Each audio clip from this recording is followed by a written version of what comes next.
रणदीप सिंह सुरजेवाला जी, Jagdish shutter जी, BK Hariprasad जी, माने जी, शिवराम गौड़ा जी, MK हीरामत जी, हमारे candidates Rudrappa Lambani जी, UV bunker जी, यासिन अहमद खान पठान जी, बसवराज शिनवार जी, प्रकाश कोलीवाड़ जी, भाइयों और बहनों, प्रेस के हमारे मित्रों, आप सबका यहाँ बहुत बहुत स्वागत, नमस्कार। जब शट्टर जी बोल रहे थे, मैं सोच रहा था इतने सीनियर नेता को बीजेपी ने टिकट क्यों नहीं दिया। उन्होंने कहा कि उनकी एज तो नहीं है। उन्होंने कहा कि कर्नाटक में बीजेपी को उन्होंने खड़ा किया, और जब वो बोल रहे थे मैं सुन रहा था कि भाई क्या कारण है कि इनको बीजेपी से निकाल दिया। और फिर उन्होंने अपने भाषण में जवाब दे दिया। उन्होंने कहा मेरे बारे में कोई टेप नहीं है, मैंने कोई भ्रष्टाचार नहीं किया। क्योंकि इन्होंने भ्रष्टाचार नहीं किया इसलिए इनको टिकट नहीं मिला। सीधी सी बात।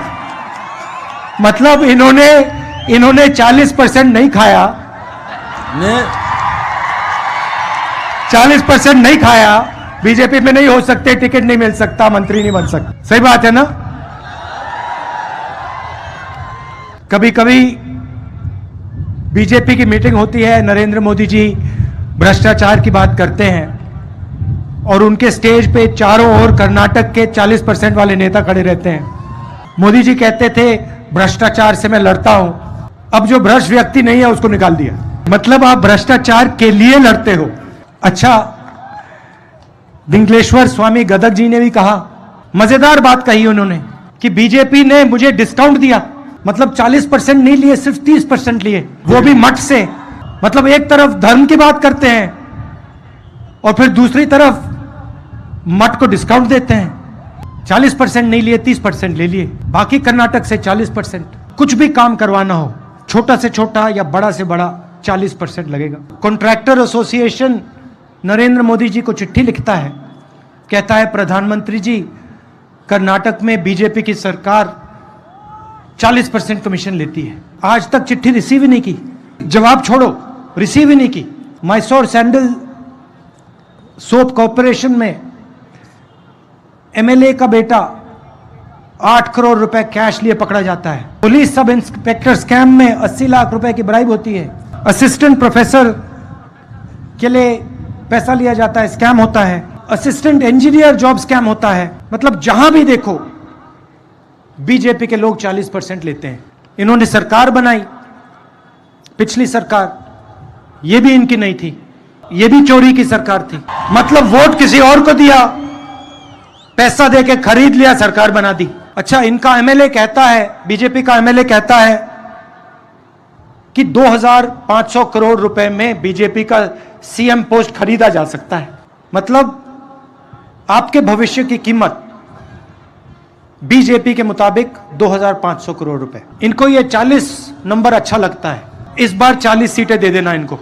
और बात करेंगे बसवराज जी की, उनकी मूर्ति के सामने जाके हाथ जोड़ेंगे और पूरे देश में नफरत फैलाएंगे।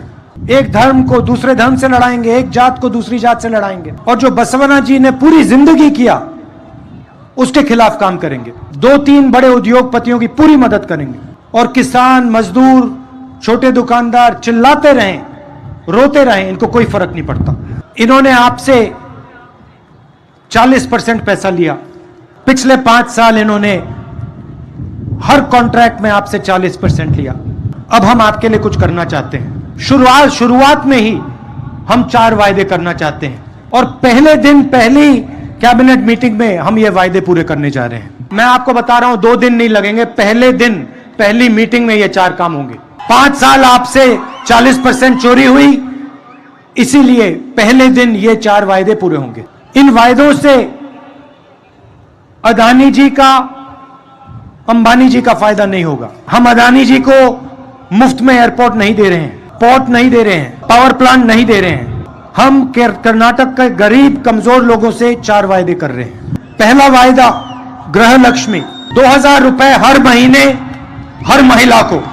दूसरा वायदा गृह ज्योति 200 यूनिट बिजली मुफ्त में हर महीने। तीसरा वायदा अन्न भाग्य 10 किलो चावल हर परिवार के मेंबर को। और चौथा और सबसे जरूरी वायदा 3000 रुपए हर महीने हर ग्रेजुएट को और 1500 रुपए हर महीने हर डिप्लोमा होल्डर को। और यह शुरुआत होगी, पहले दिन होगा यह काम। उन्होंने 40% लिया, हम ये 4 वायदे आपको देंगे। एक और बात, प्रधानमंत्री जी ने ओबीसी की बात की, तो ओबीसी की बात करते हैं। अगर हमें देश में सबको भागीदारी देनी है, सबको शामिल करना है, तो हमें पता लगाना पड़ेगा किसकी आबादी कितनी है। जैसे कभी आपके पैर में चोट लगे तो आप डॉक्टर के पास जाते हो और एक्सरे कराते हो। एक्सरे से पता लग जाता है कि प्रॉब्लम क्या है। जब यूपीए की सरकार थी, हमने कास्ट सेंसस करवाया था।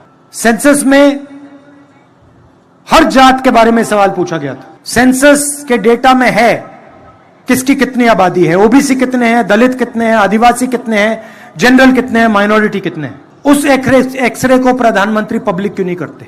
हिंदुस्तान की जात की सच्चाई देश को क्यों नहीं बताते? क्योंकि वो सचमुच में ओबीसी की मदद नहीं करना चाहते हैं। मैं आपको छोटा सा उदाहरण देता हूं। आज हिंदुस्तान की सरकार को सेक्रेटरीज चलाते हैं। देश का पैसा, सरकार का पैसा, सरकार का बजट सेक्रेटरीज डिसाइड करते हैं।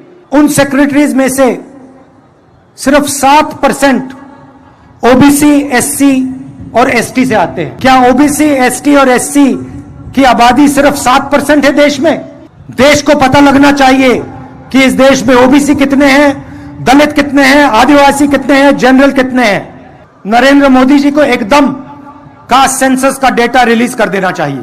दूसरी बात, जो रिजर्वेशन पे 50% का लिमिट रखा हुआ है, इसको एकदम हटा देना चाहिए।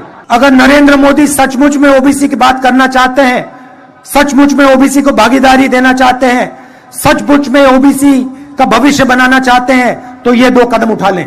और जब तक ये काम नहीं करेंगे तब तक वो ओबीसी शब्द न प्रयोग करें। कि अगर वो सचमुच में ओबीसी को चाहते हैं तो ये 2 काम उनको पहले करने चाहिए। और तीसरी बात, जितनी आबादी एससी और एसटी की है उतना रिजर्वेशन उनको मिलना चाहिए। और प्रधानमंत्री जी, अगर आपने कास्ट सेंसस का डेटा रिलीज नहीं किया और 50% का कैप नहीं हटाया, पहले हम आप पे दबाव डालेंगे, आपसे करवाएंगे, और अगर आपने नहीं किया तो हम करेंगे। आखिरी बात मैं किसानों की करना चाहता हूं। आप याद कीजिए, जब यूपीए की सरकार थी, हमने आपका कर्जा माफ किया था। 72,000 करोड़ रुपए किसानों का माफ किया। पेट्रोल का दाम 60 रुपए हुआ करता था, गैस सिलेंडर 400 रुपए का था, पर टैक्स नहीं लगता था। हम फर्टिलाइजर सब्सिडी देते थे। आज आप पे ऊपर जीएसटी लगता है। 100 रुपए का पेट्रोल हो गया, 1000 रुपए का सिलेंडर हो गया, और पूरा का पूरा फायदा 2-3 उद्योगपतियों को जाता है। शुगर केन के किसानों को सही दाम नहीं मिलता। आज मैंने किसानों से बात की और उनको आश्वासन दिया कि हम उनको सही दाम दिलवाएंगे शुगर केन के लिए, और एग्रो इंडस्ट्री को प्रमोट करेंगे। सीएम ने मैंगो पल्प यूनिट की बात की थी, कुछ किया नहीं। हम यह काम करके दिखाएंगे। आखिरी बात, जब नरेंद्र मोदी प्रधानमंत्री बने थे, उन्होंने कहा था 2 करोड़ युवाओं को हर साल रोजगार दूंगा। 40 साल में सबसे ज्यादा बेरोजगारी हिंदुस्तान में आज है। 40 साल में सबसे ज्यादा बेरोजगारी हिंदुस्तान में आज है। सरकारी कंपनी एक के बाद एक प्राइवेटाइज की जा रही है। सरकारी रोजगार कम किया जा रहा है। हेल्थ केयर में और शिक्षा में सरकार को इंस्टीट्यूशंस बनाने चाहिए, वो सारा का सारा प्राइवेटाइज हो रहा है। ऐसा हिंदुस्तान हमें नहीं चाहिए। बेरोजगार हिंदुस्तान हमें नहीं चाहिए। गरीब हिंदुस्तान हमें नहीं चाहिए। न्याय चाहिए हमें, और यही कर्नाटक की सरकार करने जा रही है। गरीबों के लिए, किसानों के लिए, मजदूरों के लिए सरकार बनेगी। और इन्होंने जो 40% भ्रष्टाचार किया है उसको हम भूलेंगे नहीं। आप सब आए, दूर दूर से मेरी बात सुनने आए, इसके लिए मैं आपको दिल से धन्यवाद करता हूं। कांग्रेस पार्टी को कम से कम 150 सीटें देनी है, नहीं तो फिर से ये आपसे जो इन्होंने पैसा चोरी किया है उससे ये सरकार को खरीदने की कोशिश करेंगे, और इनको 40 सीट से ज्यादा मत दे देना। आप सबका बहुत बहुत धन्यवाद। नमस्कार।